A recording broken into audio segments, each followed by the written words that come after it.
Por que será que o setor mais lucrativo e representativo do nosso índice Bovespa não consegue se valorizar em 2020, enquanto várias outras empresas aí conseguiram superar a crise e voltar ao valor de mercado que tinham antes de março de 2020? Os bancos estão lateralizando. Então, nesse vídeo, nós vamos entender se os bancos acabam sendo uma oportunidade nesse momento ou um risco.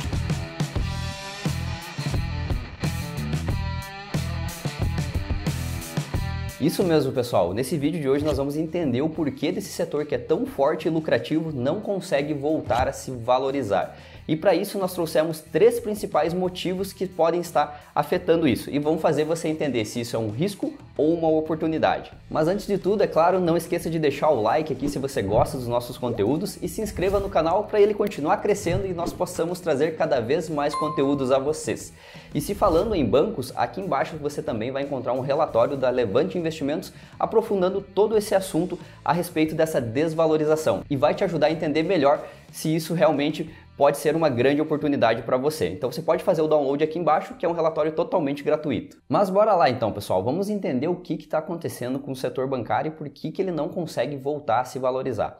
Se nós pegarmos uma carteira teórica com os 4 principais bancos, como por exemplo Itaú, Bradesco, Santander e Banco do Brasil, e formarmos uma carteira deles para ver como está a valorização e desvalorização desses bancos, nós podemos ver o que está acontecendo. Então, olhando aqui no gráfico, a carteira dos 4 principais bancos é a linha roxa. Pode ver que ela é a única que desceu lá de março, né, se desvalorizou e ainda continua numa linha reta se lateralizando e não consegue retomar aquele patamar. A linha preta é o nosso índice Bovespa, que chegou a cair mais de 40%, mas já está retornando e agora essa queda ela representa apenas 9,6%. Se olharmos para o lado dos bancos digitais, como por exemplo o BTG Pactual, que é um banco digital, ele já voltou, superou toda a crise e já está positivo 10%. E olhando para o Banco Inter, ele já disparou desde março. Ele sofreu a queda também junto com todas as demais empresas, mas agora já apresenta uma valorização de 40,4% comparado a março desse ano. E visto tudo isso, então, o que será que está ocasionando, essa lateralização dos bancos que realmente esse setor não consegue se valorizar comparado a outros setores?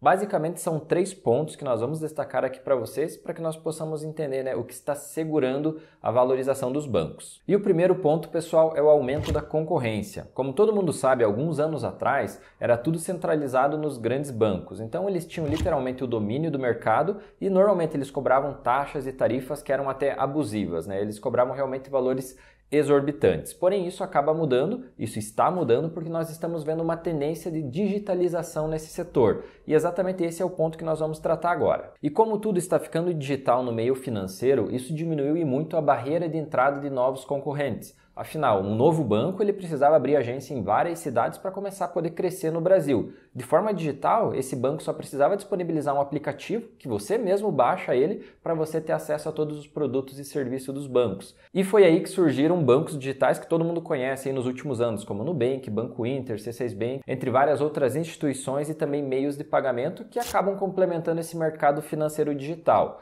Esses bancos normalmente oferecem serviços mais baratos do que os bancos tradicionais. Em alguns casos, eles nem cobram nada para oferecer esses serviços. Então, isso fez com que os bancos começassem a ter uma concorrência maior e isso, no médio e longo prazo, também pode até impactar a lucratividade dos bancos. Então, como os investidores já estão vendo esse futuro de alta concorrência, onde as margens tendem a diminuir, isso está segurando um pouco o preço dos bancos. E para provar isso que eu estou falando aqui para vocês sobre a digitalização do setor financeiro, nós podemos ver isso no fechamento de agências dos grandes bancos, pessoal. Então vai aparecer uma imagem aqui para vocês, onde nós vamos mostrar o número de agências do Itaú, do Banco do Brasil e do Bradesco e o comparativo entre 2016 e agora 2020, como que está acontecendo essa diminuição do número de agências físicas dessas instituições. Analisando então o Itaú, pessoal, lá em 2016 ele tinha aproximadamente 5.100 agências e agora o Itaú conta com aproximadamente 4.400 agências. Se falando do Banco do Brasil, o Banco do Brasil tinha mais de 5.400 agências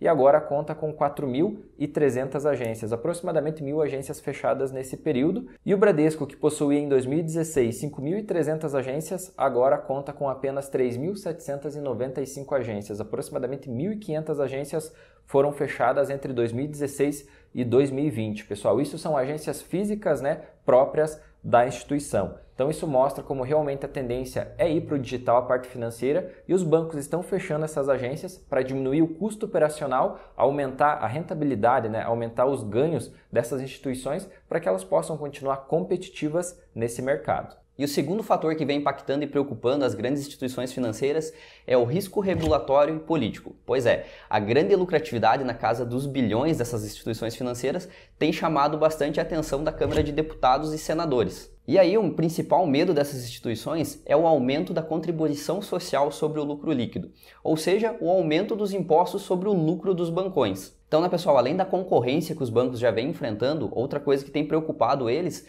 é isso, né? É o aumento dos impostos sobre os lucros. E também tem mais uma coisa, que é um teto sobre as tarifas bancárias, tá? Então, o governo instituiu que depois da pandemia do Covid-19, que o teto das tarifas fosse de até 20% e durasse até junho de 2021.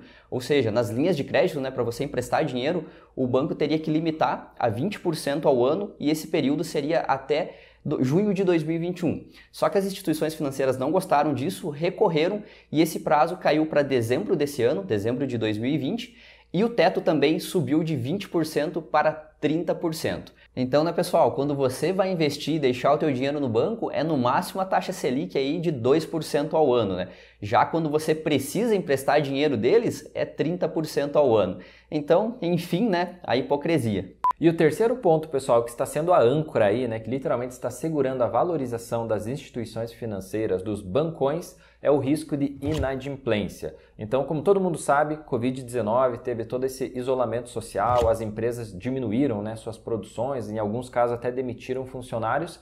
Isso fez com que os bancos ligassem um alerta, afinal, tanto pessoas quanto empresas poderiam deixar de pagar suas dívidas. E se eles deixarem de pagar os empréstimos, quem vai ficar com esse prejuízo são os bancos. Por esse motivo, os bancos aumentaram e muito a conta chamada PDD, que é Provisão de Devedores Duvidosos, para se programar e para não receber nenhuma infeliz surpresa no quesito inadimplência. E como vocês podem ver nessa imagem que está aparecendo aqui para vocês, é o número, é o valor que os bancos destinaram a essa conta do PDD, que seria a conta de inadimplência. Como vocês podem ver, lá no quarto trimestre de 2019, os bancos destinaram 16 bilhões para a conta de devedores duvidosos, para inadimplência. Agora, no segundo trimestre de 2020, após a pandemia, os bancos aumentaram em mais de 78% essa conta de inadimplência. Ou seja, os bancos deixaram reservado para possíveis inadimplências 29 bilhões de reais. E agora, como vocês podem ver, no terceiro trimestre de 2020, com o risco mais controlado, todo mundo sabendo que é o coronavírus, já tendo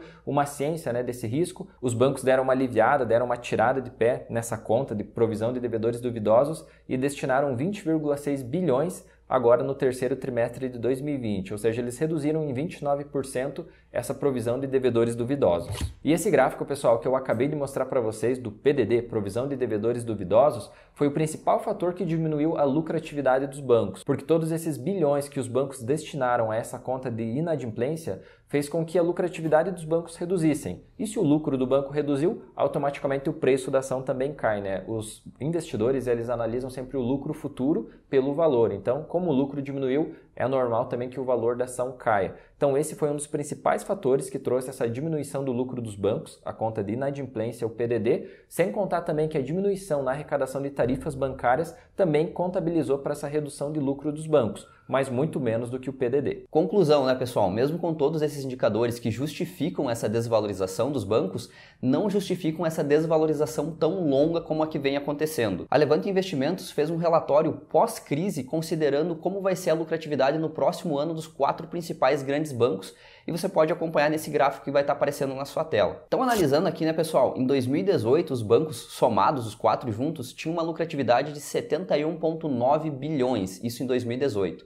Em 2019, isso subiu para 86,1 bilhões e em 2020 nós tivemos essa lucratividade até o momento, de 61,4 bilhões. E a Levante fez uma projeção para o ano que vem, depois que esse pós-crise passar, essa pandemia, a gente superar isso, que os grandes bancos vão conseguir retornar à lucratividade e vai ser algo parecido com o que foi em 2018. Então essa previsão foi aí de 71,4 bilhões, juntando a lucratividade dos 4 principais grandes bancos. Bem, e uma certeza nós temos, né? A certeza de que os bancos tradicionais, querendo ou não, passando pouco ou muito tempo, eles vão se transformar em bancos digitais, né? E nós podemos ver isso porque os bancos estão diminuindo a quantidade de agência, estão aumentando a presença digital, todos os grandes bancos. Sem contar também que quando um banco grande não consegue aí aumentar a presença digital, ele vai lá e compra um banco digital. É muito comum, né? Afinal, bancos tradicionais têm muito dinheiro e eles podem fazer isso, né? Comprar fintechs promissoras para aumentar essa participação deles.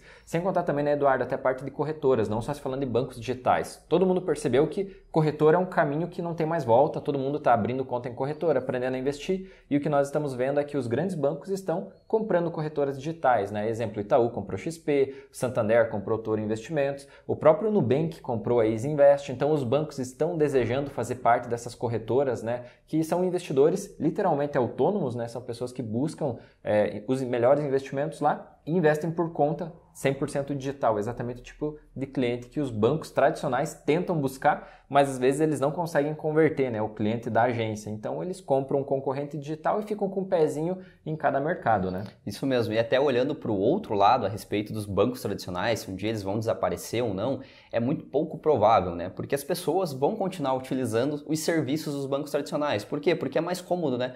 Uma pessoa sair da sua casa e procurar uma agência, por mais que elas vão diminuir o número, como os bancos tradicionais eles cresceram muito nos últimos anos, com certeza ainda nas grandes cidades vão ter essas agências e as pessoas vão procurar elas para fazer, por exemplo, financiamentos, empréstimos, né? Por mais que seja vantajoso você fazer um financiamento, um empréstimo por um banco digital hoje em dia, porque já tem taxas melhores, a gente sabe que grande parte da população vai continuar procurando os bancos tradicionais.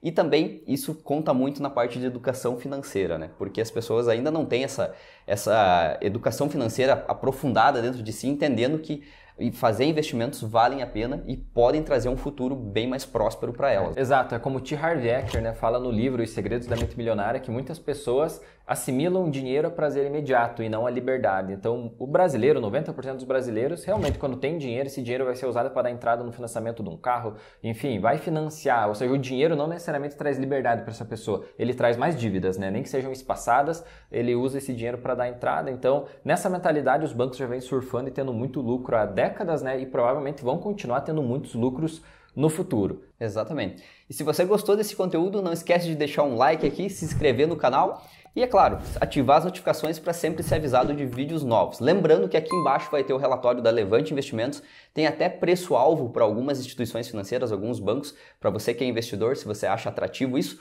leia esse relatório, tá? Faça o download dele, que ele é totalmente gratuito, e nos vemos no próximo vídeo. Até a próxima, pessoal!